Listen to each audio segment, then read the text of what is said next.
Hello, and welcome to the Excerpt. I'm Kim Helmgard. As the Russian war in Ukraine approaches the 2-year mark, for Ukraine's 40-plus million citizens, there appears to be very little to be hopeful about. US and EU weapons funding has stalled, while civilian casualties have topped 10,000. Meanwhile, Russian airstrikes continue to pummel city centers across Ukraine. What's the secret coping strategy Ukrainians use to deal with all this? According to one journalist, it's humor. Here to help us dig into it is Ukrainian journalist and a fellow at London-based think tank Chatham House, Olga Tokariuk. Olga, thanks for joining me. Hello, Kim, and thank you for having me. Olga, you recently wrote an article for the Reuters Institute entitled From Memes to Morale, Decoding Ukraine's Comedy Arsenal Against Disinformation. First of all, Olga, what is Ukraine's comedy arsenal? And secondly, how is it helping to fight disinformation? Yeah, that's a very good question. I think Ukrainian resistance and resilience to Russia's full-scale invasion has caught many by surprise. Very few people in the West expected Ukraine to hold against a much bigger, a much stronger enemy, at least as that's the way that Russia was perceived initially. But almost 2 years into the invasion, we see that Ukraine is still holding. Ukraine is still there. Ukraine had some successes on the battlefield in the past 2 years, and the Ukrainian spirit is still unbroken. And I would argue that one of the secrets of why its resilience is so strong is the ability of Ukrainians to use humor, even in this very tragic, objectively very tragic situation when, Russia keeps bombing, using missiles and drones to bomb Ukrainian cities, keeps insisting that Ukrainian identity, Ukrainian culture, Ukrainian language does not exist, and somehow Ukraine doesn't even have a right to exist as an independent state. So, in a way, when you are faced with such a huge threat, an existential threat, without a doubt, you fight back, but also you have to stay united. You have to keep the morale up. And humor has been very helpful in both of these things, in uniting people and also in helping them to cope and to survive and to go on fighting. So, social media has been a central place for much of the humor about the war. Can you give us a taste for what kinds of memes and videos you've seen? And I also want to ask, is there one example for you that really stands out as both funny and poignant? Well, there are numerous examples. And, I think the earliest one that Ukraine has produced and that the world has witnessed was that iconic image of a Ukrainian bodyguard on Serpent Island in the Black Sea, showing the finger to an approaching Russian warship. The image actually was created later. What was in the beginning, there was a conversation between a bodyguard on this tiny island and a Russian warship crew, and they offered the bodyguards and Ukrainians who were on that island to surrender. And the response there was, well, Russian warship, you can go and F off yourself. So that was the conversation which became viral, and then a meme emerged, an image that was transformed a bit later into a postal stamp, magnets for the fridge, bags, t-shirts, and so on and so forth. So that was this first very viral Ukrainian meme that has been created. Thank you, Olga. So you've talked a little bit already about humor as a force for unity and how it's something that people band together around in difficult times. But can you elaborate a little more on how humor has helped to fight disinformation in this context?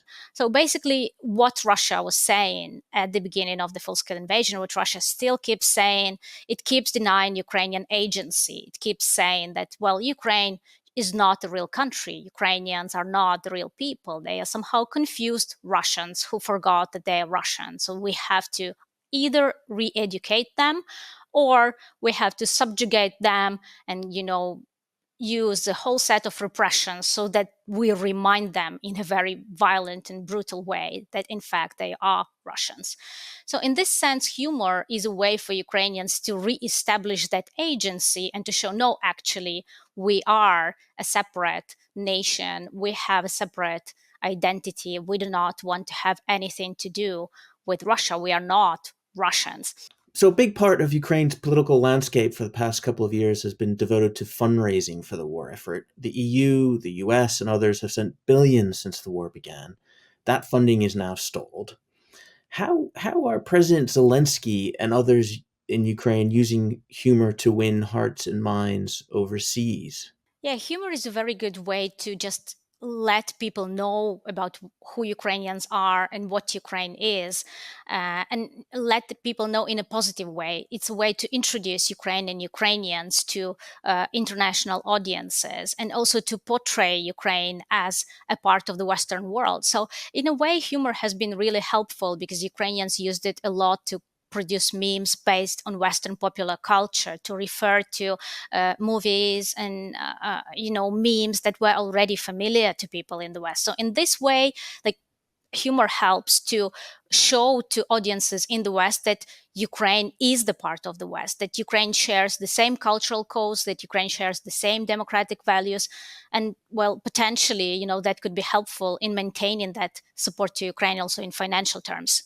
And given the current situation with the war, are people is Zelensky and others in Ukraine still using humor? Well, the use of gallows humor has been quite popular in a situation of evolving tragedy. People sometimes make jokes that would seem not very appropriate or relevant in a peaceful context. Obviously, in a situation of war, it is very different, and sometimes these jokes are on the borderline and a bit might be a bit controversial, might not be understandable by the outside audience.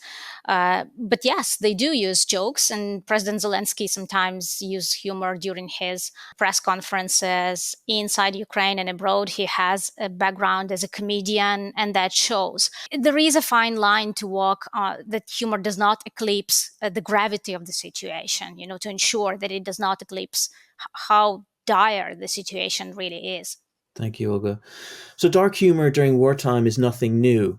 Can you tell us a little bit about the sort of background or the legacy of war humor in Ukraine and some what the precedent is for this?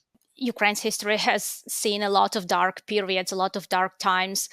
Ukraine has been divided among different empires. Then, in the Soviet times, Ukraine survived artificial famine, repressions. But during all these times, Ukrainians still didn't stop to use humor, and that was a coping strategy that helped them to go through in many periods of history in the past.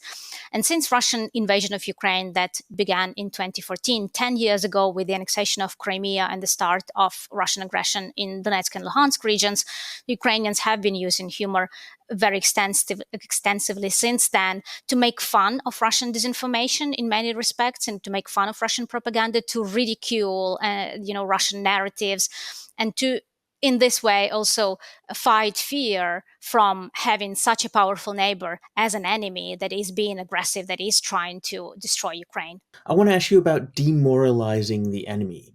What's been the impact of Ukraine's humor on Russians? Has it hurt their pride? Has it wounded their pride in some way? Well, a common feature of many authoritarian regimes, such as Russian, is that their leaders do not usually have a sense of humor, and therefore, when they are exposed to humor, to ridiculing, that does hurt their pride, that does question their power, that does question their international standing. So, I think in this respect, Ukrainians have been pretty successful. Not much, with using humor for their internal audience, because, as I said. People in Ukraine are not really scared of Russia. They are not afraid of Putin or his regime, but many people in the West are. So somehow questioning, the strength of Russia, the power of Putin's regime by using humor, I think, has been really helpful in overcoming this fear among Ukraine's allies in other countries. There's obviously nothing funny about war. Russia's invasion has resulted in over 10,000 civilian deaths and billions in damages. And yet, dark humor about the war has found its way into comedy clubs. How is it that Ukrainians are able to laugh about something that for many of us would produce tears? Well, the answer may be in Ukraine's tumultuous history, that Ukrainians have survived so many attempts of exterminating them, artificial famines, repressions. Humor is a part of life. So when terrible events are happening, you are crying, but you can also laugh. People want to stress and to show Russians that no, you want to kill us, you want to wipe out Ukraine off the map, but we will persevere. So humor is just a powerful manifestation of this desire to continue living in the dire circumstances and desire to survive. We're coming up on the 2-year anniversary of Russia's invasion of Ukraine. All kidding aside, it very much looks like there is no end in sight. Ukrainians have shown remarkable resiliency in the face of this war. But where does the use of humor go from here? Well, I'm sure Ukrainians will continue using humor, and it might just become more dark if the situation deteriorates. Actually, just a few days ago, the Ukrainian Minister of Foreign Affairs, when he was asked about what Ukrainians will do if the US support will not be renewed, if the new package of military aid will not be approved by the US Congress, so he said that Ukrainians will continue fighting, but they will be fighting if they don't have access to Western weapons. They will continue fighting with shovels, with whatever they have at hand. So I think that was a joke, a bitter joke, but that's the reality. And he actually, with this joke, expressed the sentiment that is still prevailing in Ukraine. There is no belief that some sort of a ceasefire, which is not based on Russia being taken into account for its war crimes, will be sustainable. Thank you for being on the Excerpt, Olga. Thank you. Thanks for watching. I'm Kim Helmgard. I'll see you next time.